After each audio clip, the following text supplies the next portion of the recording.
द्यूतम पान स्त्रियस्तू ना यत्र धर्म चतुर्विधा 4 जागा दिल्या.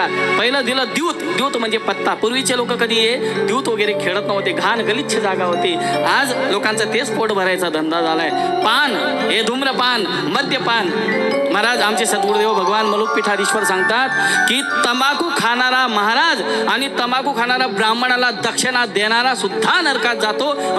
तो सुद्धा नरकात जातो. ज्या वेळेला देवदानवांचं युद्ध झालं त्यावेळेला त्या देवांच्या वतीने ती सुरभी नावाची गोमाता होती आणि तिला ते युद्ध करत असताना तिला गळ्याला जखम झाली, तिचं रक्त पृथ्वीवर पडलं आणि त्याच्यातून तंबाखूची निर्मिती झाली. म्हणून तंबाखूचा कलर कसा असतो, लाल असतो.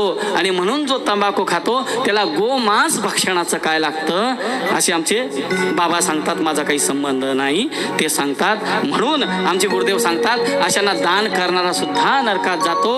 आणि त्याच्याबरोबर जे तपकीर आणि मिश्री लावतात. तंबाखूची बहीण कोण?